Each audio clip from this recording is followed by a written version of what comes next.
tempo não vai voltar a correr só porque você está sangrando sobre ele, disse a mulher, com uma voz que cortou o silêncio fúnebre daquela sala como uma lâmina cega. Na penumbra absoluta do escritório, Dom Augusto de Alencar, o outrora temido Duque de Araruna, estava de joelhos no chão frio de madeira rangente. Seus dedos, acostumados a segurar rédeas de cavalos árabes e canetas de ouro que decidiam o destino do império, agora tateavam desesperadamente entre estilhaços de vidro. O relógio de bolso de prata, o último resquício de sua dignidade, havia caído. O vidro se partira e o metal precioso parecia zombar de sua escuridão. Um filete de sangue quente escorria de sua palma, mas a dor física não era nada comparada ao abismo que se abrira sob seus pés nos últimos 6 meses. Ele não a viu entrar. Como poderia? Para Augusto, o mundo havia se tornado uma massa de sons abafados e cheiros de mofo e neblina. Mas ele sentiu a presença dela. Não era o perfume caro das damas da corte do Rio de Janeiro, nem o cheiro de lavanda de sua antiga noiva, que o abandonara no momento em que os médicos confirmaram que a luz jamais voltaria aos seus olhos. O cheiro que vinha daquela mulher era de chuva, de terra molhada das serras de Petrópolis e de um sabão barato usado até o fim. O que você vai descobrir hoje é como um homem que tinha o sol em suas mãos foi jogado nas trevas mais profundas, e como uma mulher que a sociedade considerava invisível se tornou a única capaz de enxergar a conspiração que ameaçava destruir o que restava do Ducado de Araruna. Prepare-se, porque esta não é apenas uma história de superação. É um relato sobre traição, herança e um amor que nasceu onde ninguém mais ousava olhar. Antes de continuarmos, eu quero te fazer um pedido especial.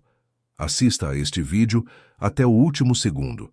O que acontece no final desta jornada vai mudar a forma como você enxerga a verdadeira lealdade.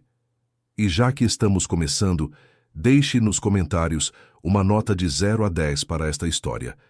E não se esqueça de se inscrever no canal. Seu apoio é o que nos permite continuar trazendo narrativas intensas como esta para você. Dom Augusto tentou se levantar, mas o orgulho o fez tropeçar nas próprias pernas, que pareciam pesadas demais para o homem que ele era. 6 meses atrás, ele era o Duque de Araruna, o Leão de Rio, o braço direito do imperador em questões de exportação de café. Sua carruagem era um símbolo de poder, até aquela noite maldita na subida da serra. Uma explosão, um clarão insuportável e depois, o nada. O acidente, que todos diziam ter sido uma fatalidade com o transporte de pólvora de uma mina próxima, havia roubado sua visão e sua vida social. Amigos de décadas desapareceram como fumaça. Sua noiva, a bela condessa Isabel, enviou uma carta perfumada dizendo que uma mulher de sua posição não poderia ser o cão-guia de um meio-homem. E agora, ali estava ele, confinado ao Palácio das Hortênsias, uma propriedade que antes era o orgulho da família e agora definhava sob a neblina perpétua de Petrópolis, com criados que fugiam por falta de pagamento e uma estrutura que desabava a cada tempestade. "Quem é você? Como entrou aqui?" rosnou Augusto, tentando manter a voz firme, embora o tremor em suas mãos o traísse. "As portas estão abertas, Duque, e os portões também. Não há mais ninguém lá fora para impedir a entrada de uma viúva que busca justiça", respondeu ela, aproximando-se sem medo. A mulher era Helena. Ela vestia um luto desgastado, um vestido preto que já fora remendado tantas vezes que as costuras pareciam cicatrizes. Helena não era uma estranha ao sofrimento. Seu marido, o cabo Vicente, servira sob as ordens de Augusto durante anos, um soldado leal que morreu de forma suspeita em uma patrulha nas terras do próprio ducado. Desde então, Helena vivia com o peso de uma dívida que não era sua, e com a dignidade de quem não aceitava esmolas. Ela se abaixou, ignorando o rosnado de aviso do duque, e pegou o relógio partido. Suas mãos eram ásperas do trabalho no campo, mas o toque foi surpreendentemente gentil ao devolver o objeto à mão ferida de Augusto. "Eu não vim pedir caridade, Dom Augusto. Vim cobrar uma promessa. O senhor disse ao meu marido antes dele morrer que se algo acontecesse a ele, sua família jamais ficaria desamparada. Eu tenho a carta. O selo do ducado ainda está nela, disse Helena, tirando do peito um papel amarelado, guardado como um tesouro. Augusto sentiu o papel entre os dedos. O relevo do seu próprio brasão, o leão rampante, parecia uma relíquia de um passado glorioso e distante. Ele sentiu um soco no estômago. Ele se lembrava de Vicente. Lembrava-se da lealdade do homem.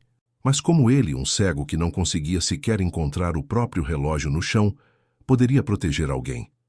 Olhe ao seu redor, mulher, ele gritou, a fúria mascarando a vergonha. O que você vê? Eu sou um prisioneiro nesta casa. Meus bens estão sendo confiscados, meu nome é motivo de piada nos salões, e meu primo Gaspar já está medindo o tamanho do meu caixão para assumir o título. Eu não posso te dar nada. Helena olhou para o escritório. Ela viu as estantes de carvalho cobertas de poeira. Os retratos dos antepassados de Augusto, cobertos por lençóis como se fossem fantasmas, e o luxo que agora parecia apenas uma carcaça de algo que morreu. Mas ela também viu o homem. Viu a força que ainda pulsava naqueles ombros largos, a inteligência que brilhava por trás dos olhos sem luz. O senhor vê escuridão porque fechou a alma, Duque. Que eu vejo uma casa que está sendo roubada por ratos, enquanto o dono se recusa a acender a luz, disse ela, com uma audácia que fez o sangue de Augusto ferver. O senhor precisa de olhos, olhos que não tenham medo da verdade e que não possam ser comprados pelo seu primo. Eu serei esses olhos. Em troca, o senhor cumprirá a promessa feita a Vicente. Me dê um teto e a chance de limpar o nome do meu marido. Augusto ficou em silêncio. O som da chuva batendo contra as vidraças altas do Palácio das Hortênsias parecia o único batimento cardíaco daquela casa. Ele sentia o peso do molho de chaves de ferro preso ao seu cinto. Chaves que ele carregava por hábito, mas cujas portas ele já não sabia onde ficavam. Aquelas chaves eram o símbolo do seu poder, um poder que estava escapando por entre seus dedos, mas havia algo na voz daquela mulher. Uma firmeza que ele não encontrava em seus advogados ou nos poucos criados que restaram. Era uma voz que não tinha pena. E pela primeira vez em meses, Augusto não se sentiu um inválido, mas um desafio. Você sabe o que está pedindo, Helena? Ele perguntou, sua voz baixando para um tom perigoso. Meu primo Gaspar é um homem que janta com juízes e dorme com a bênção do bispo. Ele quer me declarar louco para tomar Araruna. Se você ficar aqui, se você se tornar meus olhos, ele vai te destruir primeiro. Eu já perdi tudo o que o dinheiro pode comprar, Dom Augusto. A única coisa que me restou foi a minha honra. E essa nem o seu primo, nem ninguém nesta serra pode tirar de mim, respondeu ela, dando um passo à frente, entrando no círculo de espaço pessoal do duque. A partir daquele momento, um pacto silencioso foi selado entre os estilhaços de vidro e o cheiro de neblina. Augusto a contratou, não como uma dama de companhia, não como uma criada, mas como sua secretária oficial. Ela seria a extensão de sua vontade. Mas isso era só o começo. Augusto ainda não sabia que a chegada de Helena não era apenas uma coincidência do destino. O que ela carregava no peito, junto com a carta de promessa, era um segredo que poderia derrubar todo o castelo de cartas que Gaspar estava construindo. Nos dias que se seguiram, a rotina no Palácio das Hortênsias mudou. Helena começou a descrever o mundo para Augusto de uma forma que ele nunca tinha experimentado. Ela não falava apenas das cores das flores ou do estado dos móveis. Ela descrevia as intenções. O advogado que veio hoje, Dom Augusto, ele não olhou nos seus olhos. Ele ficou o tempo todo encarando o anel de sinete na sua mão esquerda enquanto falava sobre os prazos das dívidas. E o suor no lábio dele não era de calor, era de pressa, relatava ela, enquanto servia o chá em uma porcelana que ela mesma fizera questão de limpar. Augusto ouvia, processando cada detalhe.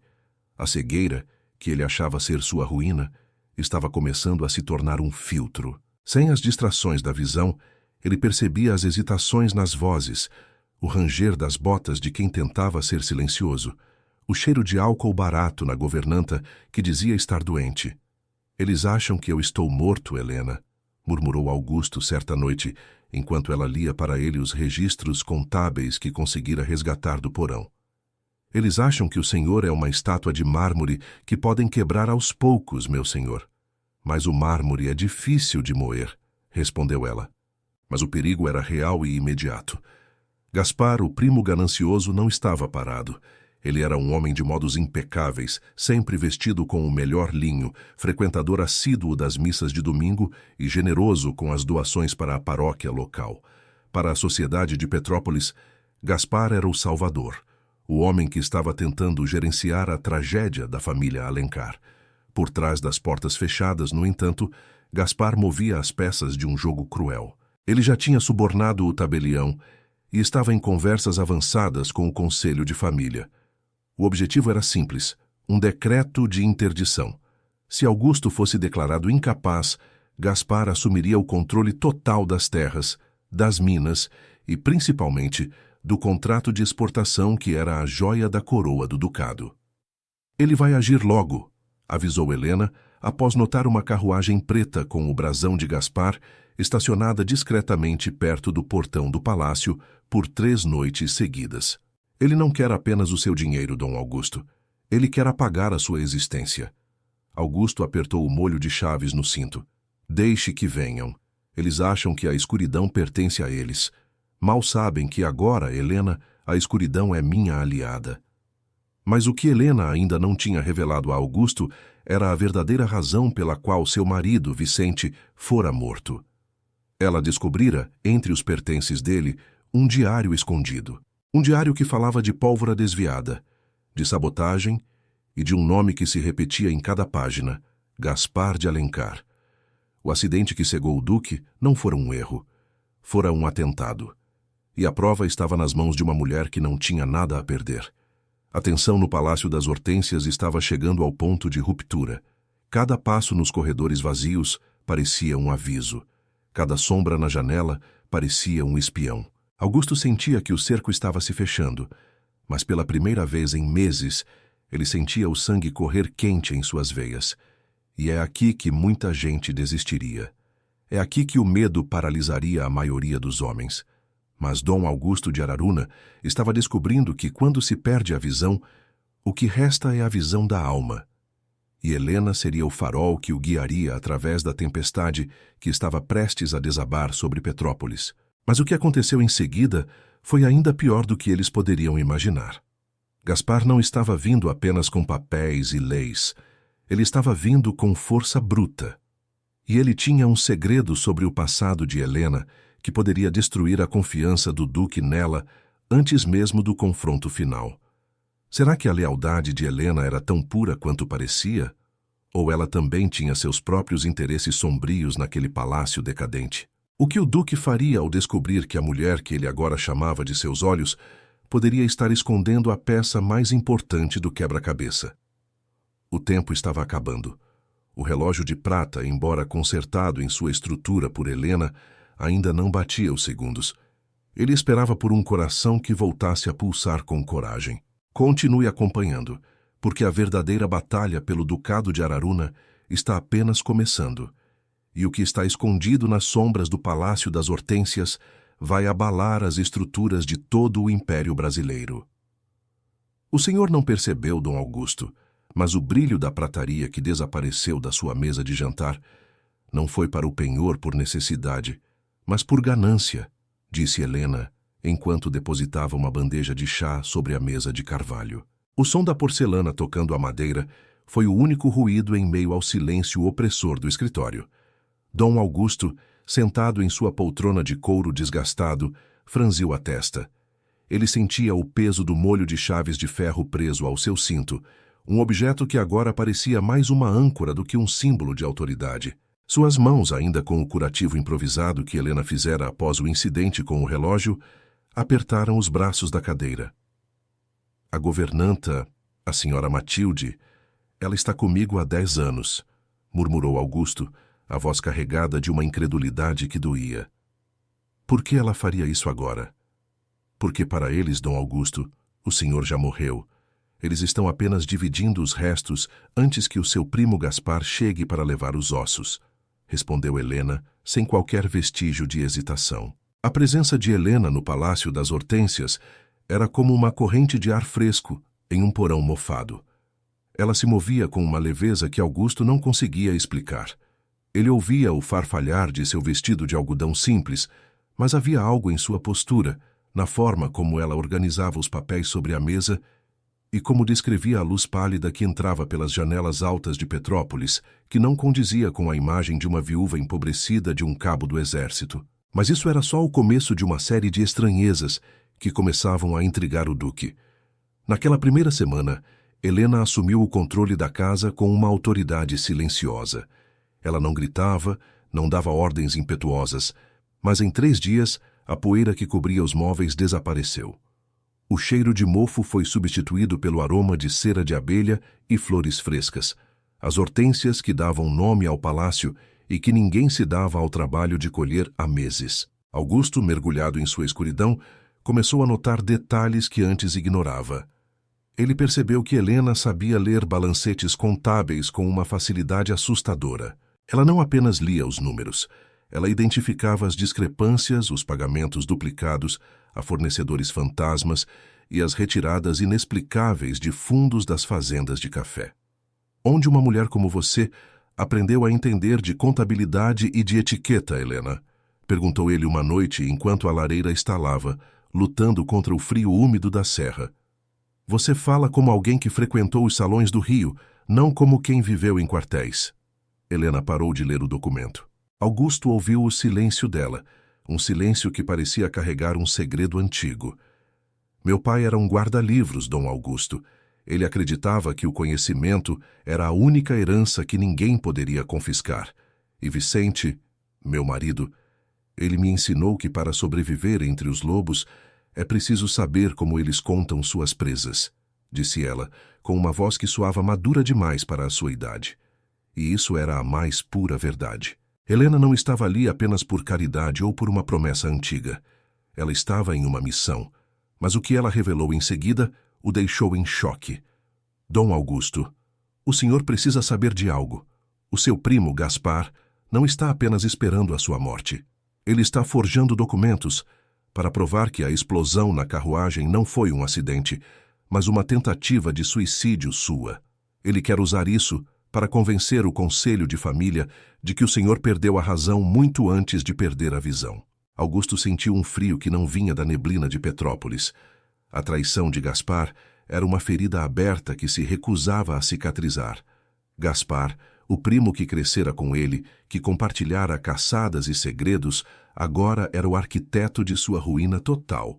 Mas como Helena sabia disso? E é aqui que a história toma um rumo ainda mais sombrio.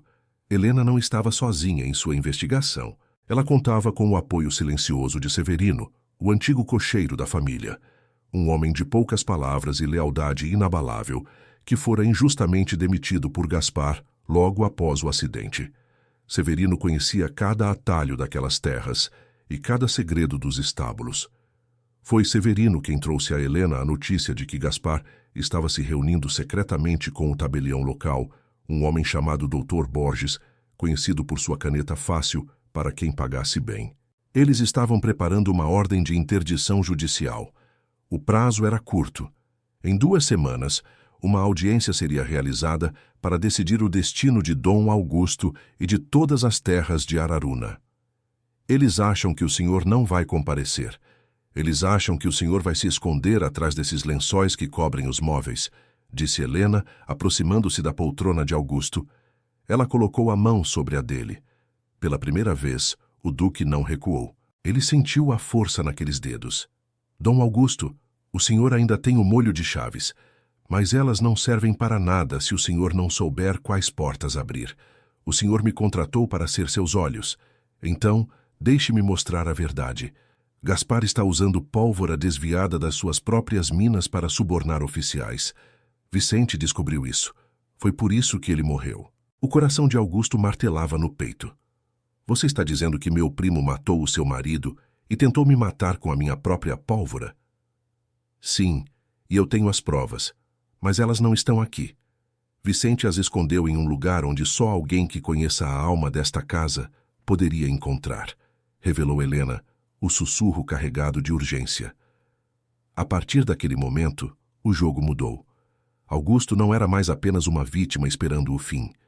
Ele era um caçador nas sombras. Sob a orientação de Helena, ele começou a treinar seus outros sentidos. Ele memorizou cada passo, cada rangido de tábua no Palácio das Hortênsias. Ele aprendeu a identificar as pessoas pelo cheiro do fumo, pelo ritmo dos passos, pelo peso da respiração. No entanto, Gaspar não era um amador. Ele sentiu a mudança no ar. Ele soube que uma mulher estranha havia se infiltrado no palácio e que o duque não estava mais tão isolado quanto ele desejava. Certa tarde, uma carruagem luxuosa parou diante do palácio. O som dos cascos dos cavalos ecoou no pátio de pedras, despertando Augusto de seus pensamentos. Era Gaspar. Ele não vinha como um inimigo, mas com a máscara de preocupação que a aristocracia tanto prezava. "Augusto, meu caro primo", exclamou Gaspar ao entrar no escritório, o cheiro de lavanda cara e charuto importado inundando o ambiente. "Soube que uma mulher de origens duvidosas se instalou aqui. Eu não podia permitir que você, em seu estado de vulnerabilidade, fosse vítima de uma aproveitadora." Augusto manteve-se imóvel. Ele sentia a presença de Helena em um canto da sala, silenciosa como uma sentinela. "Helena é minha secretária, Gaspar. Ela está cuidando do que os outros deixaram apodrecer", respondeu Augusto, a voz fria como o gelo da serra. Gaspar soltou uma risada curta, desdenhosa. "Secretária? Augusto, você sempre teve um senso de humor peculiar, mas receio que o tempo das brincadeiras acabou.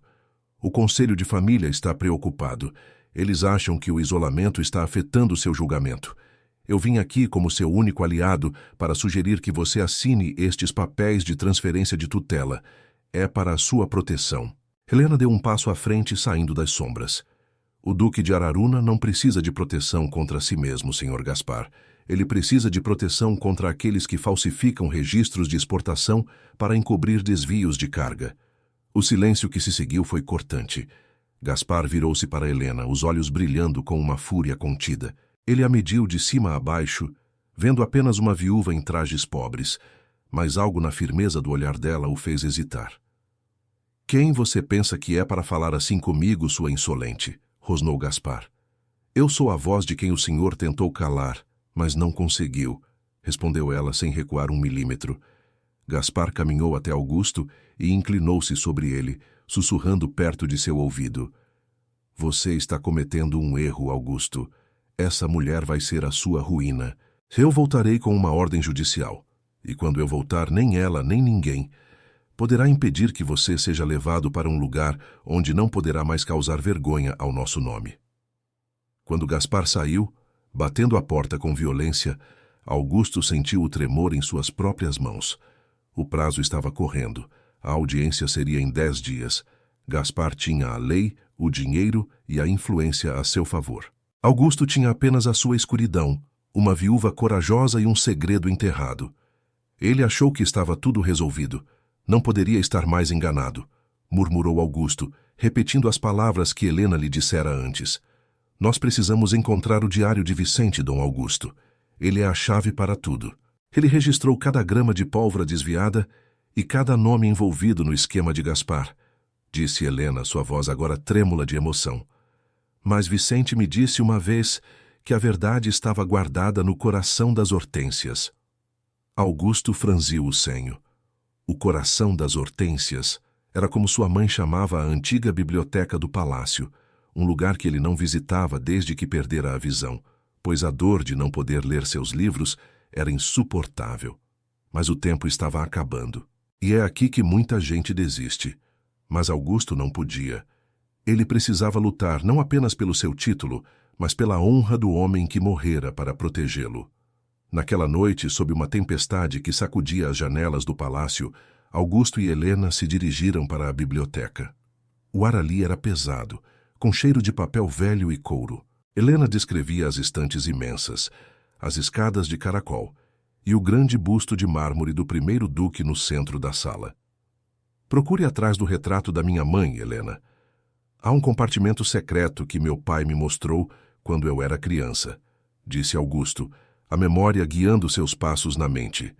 Helena tateou a parede, movendo o pesado quadro. Seus dedos encontraram uma reentrância, um clique seco ecoou na sala. Mas o que ela encontrou lá dentro não foi apenas um diário. Havia algo mais. Algo que mudaria completamente a forma como Augusto via a sua própria família e o acidente que o cegara. "O que é, Helena? O que você encontrou?" perguntou ele, ansioso. "É uma carta, Dom Augusto, escrita pelo seu pai, pouco antes de morrer. E ela não é para o senhor. É para Gaspar", disse Helena com a voz falhando. O que dizia aquela carta? E por que o pai de Augusto escreveria para o sobrinho ganancioso em vez de escrever para o próprio filho? O mistério se aprofundava e o perigo aumentava a cada segundo. Gaspar estava movendo seus guardas e o Palácio das Hortênsias não era mais o refúgio seguro que Augusto imaginava. Antes de continuarmos para a próxima parte desta revelação bombástica, eu quero saber de você. Você acha que o pai de Augusto também estava envolvido na trama ou ele estava tentando proteger o filho? Deixe sua teoria nos comentários com uma nota de 0 a 10 para a coragem de Helena. E se você ainda não se inscreveu, faça isso agora, porque a queda de Gaspar está sendo preparada e você não vai querer perder o clímax dessa história. A escuridão estava ficando mais densa, mas a verdade estava prestes a brilhar com uma intensidade que ninguém em Petrópolis poderia suportar. E o próximo passo de Gaspar seria o mais cruel de todos. Ele não ia esperar pela audiência. Ele estava vindo naquela mesma noite. A voz de Helena tremeu quando as primeiras palavras daquela carta antiga cortaram o ar pesado da biblioteca, revelando uma traição que vinha sendo tecida muito antes do acidente que roubou a luz de Dom Augusto. Helena segurava o papel amarelado com as mãos trêmulas, enquanto o duque permanecia imóvel, como uma estátua de mármore esculpida pela própria dor.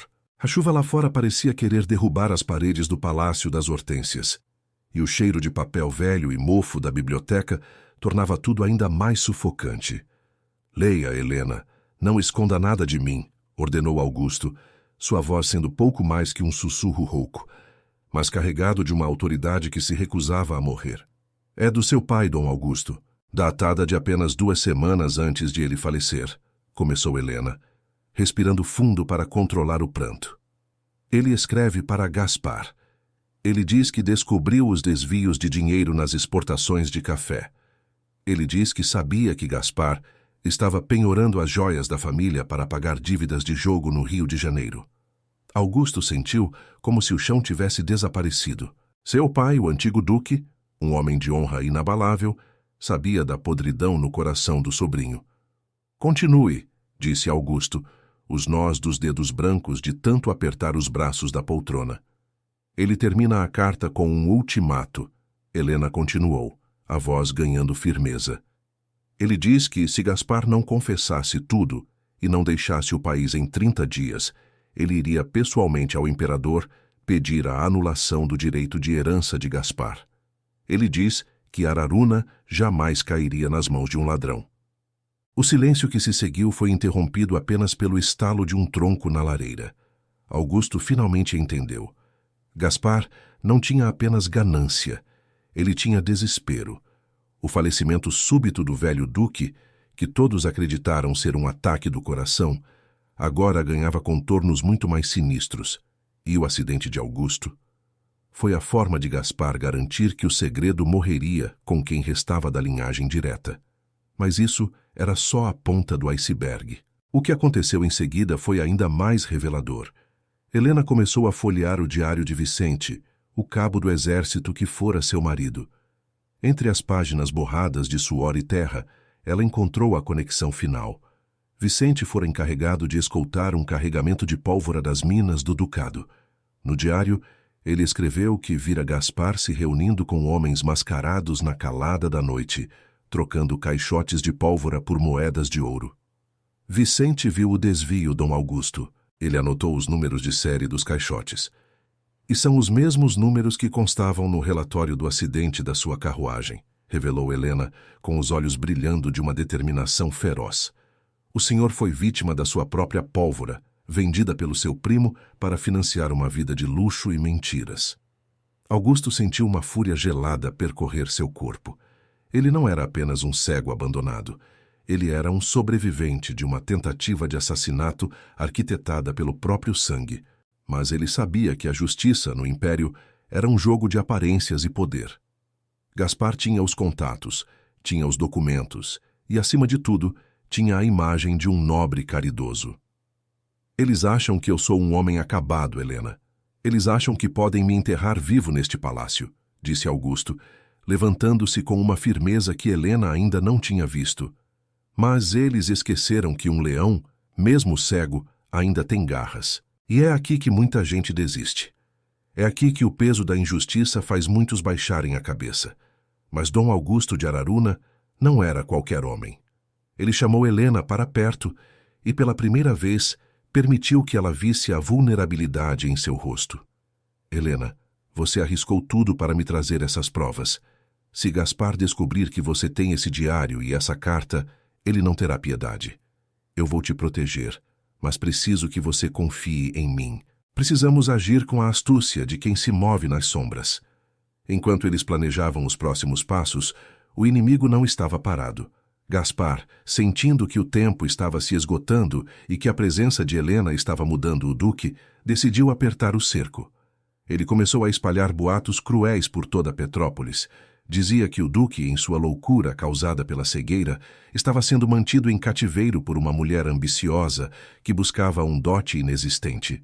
Gaspar usou a sua influência na paróquia para fazer com que o padre local mencionasse em seu sermão a necessidade de proteger os vulneráveis de influências externas malignas. A pressão social sobre o Palácio das Hortênsias tornou-se insuportável. Os poucos fornecedores que ainda entregavam comida começaram a recusar o crédito. Pedras foram atiradas contra as janelas durante a noite. O isolamento de Augusto e Helena era quase total.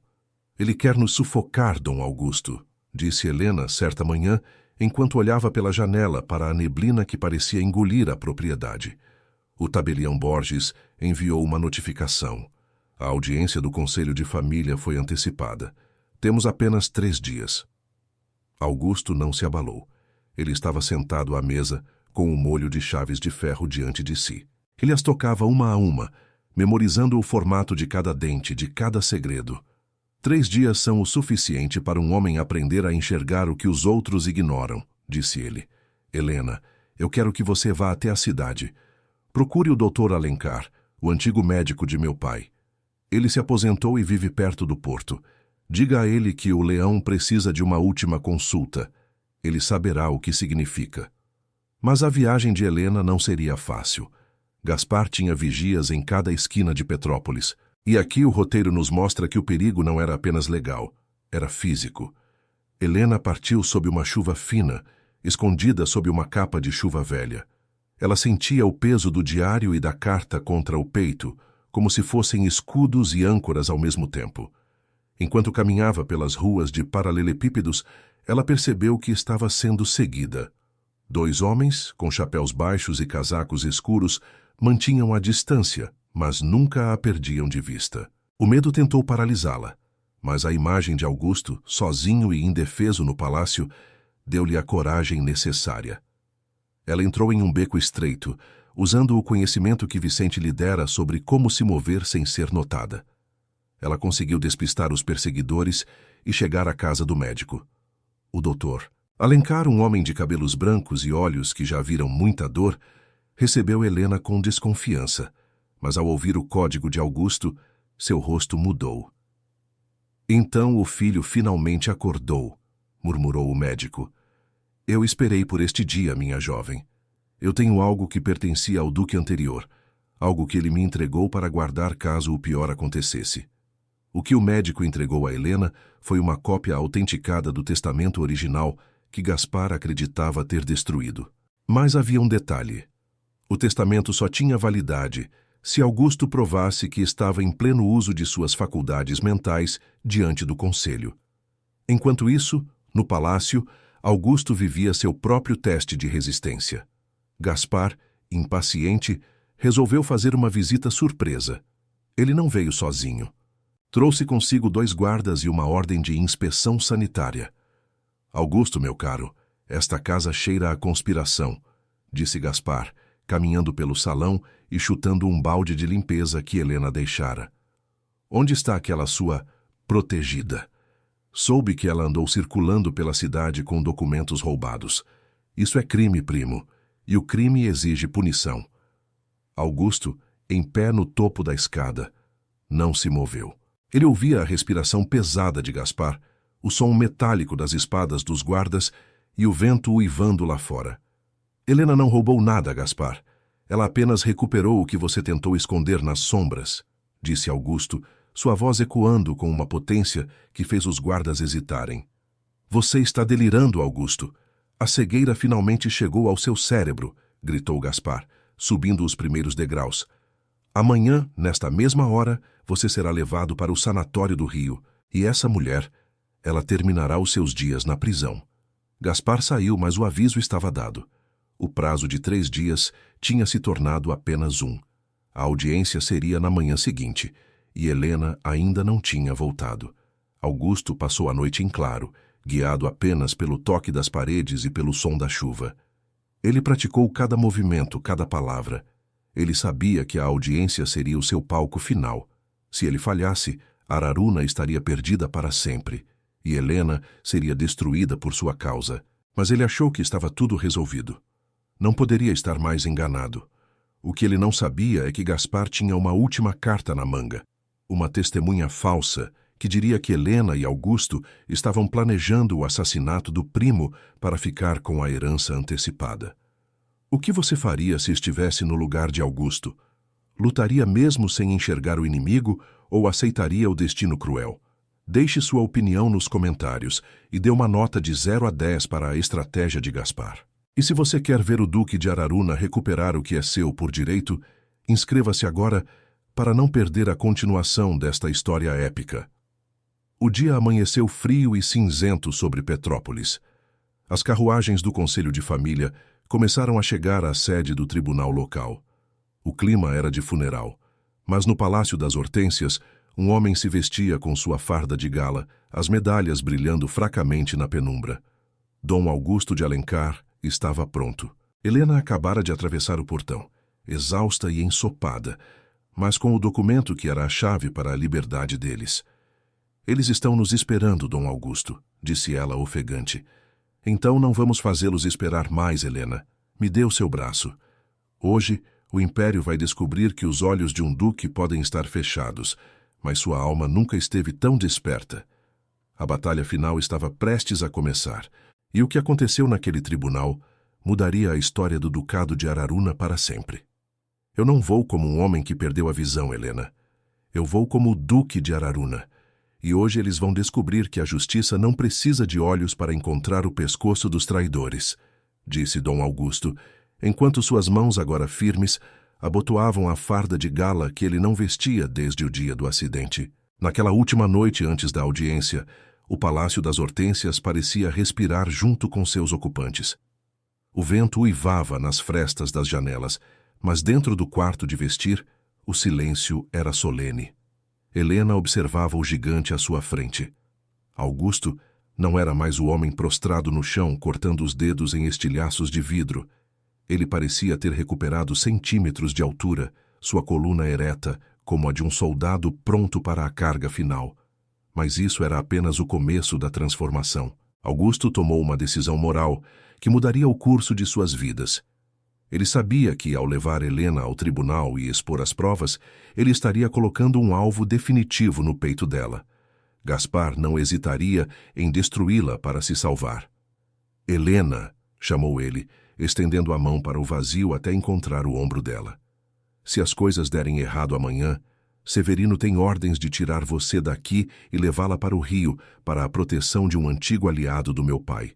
Eu vou assumir toda a culpa pela posse dos documentos. O senhor acha que eu vivi nas sombras esses meses todos para fugir agora? Respondeu Helena, sua voz carregada de uma indignação amorosa. Eu não sou apenas sua secretária, Dom Augusto. Eu sou a guardiã da verdade de Vicente. E a verdade não foge. Augusto sorriu, um gesto raro que suavizou as cicatrizes invisíveis em seu rosto.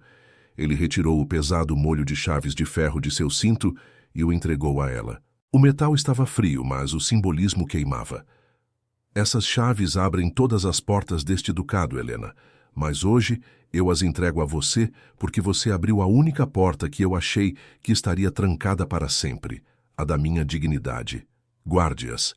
Elas são o sinal de que, a partir de agora, nada nesta casa acontece sem o seu consentimento.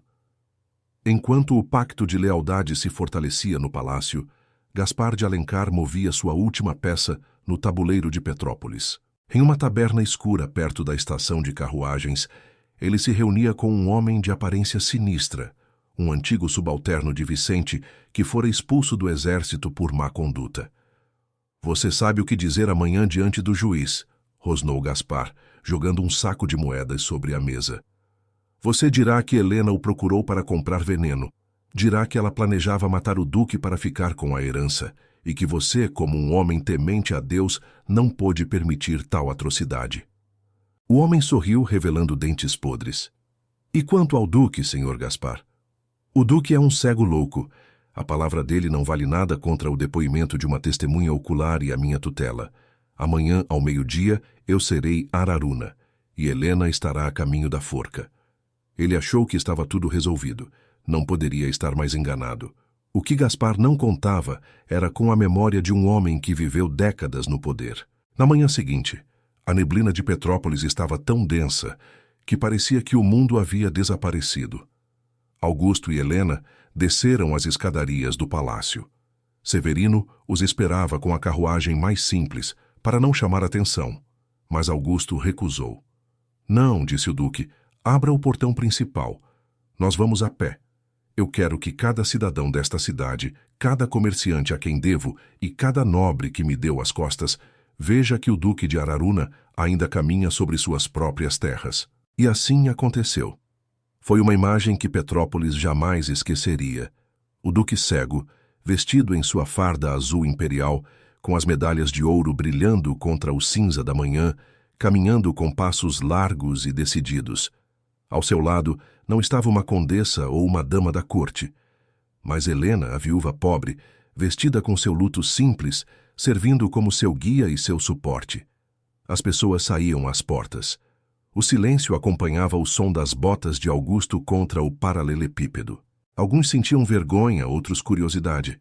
Mas todos sentiam o peso da autoridade que emanava daquele par improvável. Ao chegarem ao tribunal, a tensão era palpável. O salão estava lotado. O conselho de família, formado por homens de barbas brancas e olhares severos, já estava posicionado. Gaspar estava sentado na primeira fila, exibindo um lenço de seda e um sorriso de triunfo que vacilou apenas por um segundo quando ele viu Augusto entrar. "O que é isso? Um teatro!" gritou Gaspar, levantando-se. "Meritíssimo, este homem claramente não está em seu juízo perfeito. Ele transformou uma audiência séria em um desfile de vaidade." O juiz bateu o martelo, exigindo silêncio. "Dom Augusto de Alencar, sente-se. Esta sessão foi convocada para tratar de sua interdição." Augusto não se sentou. Ele permaneceu de pé, voltado para onde a voz do juiz vinha, com Helena um passo atrás dele. "Eu não vim aqui para ser julgado, meritíssimo. Eu vim aqui para apresentar as chaves de um crime que vem sendo cometido contra o Império e contra a minha casa", disse Augusto, sua voz preenchendo o salão como um trovão. "E é aqui que muita gente desiste. É aqui que o medo de enfrentar o sistema faz muitos recuarem." Mas Augusto fez um sinal para Helena. Ela deu um passo à frente e retirou de uma pasta de couro o testamento original recuperado pelo doutor Alencar e o diário de Vicente. "Isso é um ultraje", berrou Gaspar, o suor começando a brotar em sua testa. "Essa mulher é uma criminosa. Eu tenho uma testemunha que provará que ela está manipulando o duque para cometer um assassinato." O juiz olhou para a testemunha de Gaspar, o homem da taberna que já se preparava para mentir. Mas antes que ele pudesse abrir a boca, Augusto soltou uma risada seca, que gelou o sangue de todos os presentes. "Você fala de testemunhas, Gaspar? Eu também tenho as minhas. Mas as minhas testemunhas não falam com a língua. Elas falam com o sangue e com o fogo." Augusto então começou a descrever, com uma precisão assustadora, os detalhes técnicos da explosão de sua carruagem. Ele falou sobre o cheiro específico da pólvora de baixa qualidade que Gaspar vinha desviando. Ele citou datas, números de série e nomes de oficiais que Severino e Helena haviam mapeado nas sombras. A cada palavra, a máscara de Gaspar caía. O conselho de família começou a sussurrar. O tabelião Borges, percebendo que o barco estava afundando, tentou se afastar de Gaspar. Mas o que ele revelou em seguida o deixou em choque, sussurrou uma senhora na plateia. Augusto não estava apenas acusando o primo de tentativa de assassinato.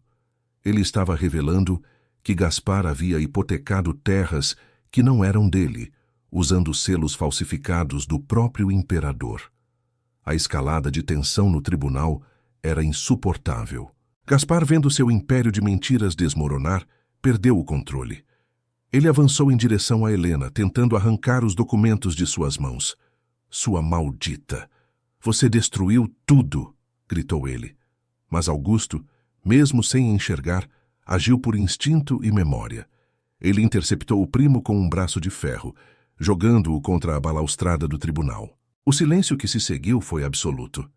A escuridão me ensinou muitas coisas, Gaspar, murmurou Augusto, perto o suficiente para que apenas o primo ouvisse. A principal delas foi que eu não precisava de olhos para ver o monstro que você sempre foi. O juiz, agora pálido, ordenou que os guardas detivessem Gaspar. Mas o confronto final ainda não havia terminado. Gaspar ainda tinha um último recurso desesperado. Um documento que ele alegava ser uma ordem direta do Conselho para a internação imediata de Augusto, independentemente das provas. Será que a burocracia corrupta venceria a verdade nua e crua? Será que Helena conseguiria apresentar o depoimento final do Dr. Alencar antes que os guardas levassem Augusto embora? O que você faria se visse a pessoa que você ama sendo levada injustamente? Deixe seu comentário com uma nota de 0 a 10 para a coragem de Helena neste momento crítico. E não saia daí, porque o desfecho desta história vai te mostrar que a verdadeira visão é um dom que ninguém pode confiscar. As portas do tribunal se fecharam. Ninguém sairia dali até que a sentença fosse dada, e o que aconteceu em seguida mudaria para sempre a nobreza brasileira. O martelo do juiz ecoou pelo salão como um tiro de misericórdia sobre as mentiras de Gaspar. Diante das provas esmagadoras e do testemunho do Dr. Alencar, a farsa desmoronou. Gaspar foi algemado ali mesmo, levado sob o olhar de desprezo daquela sociedade que ele tanto tentou manipular. O tabelião Borges e os cúmplices seguiram o mesmo destino, enquanto o nome de Araruna era finalmente limpo da lama da traição.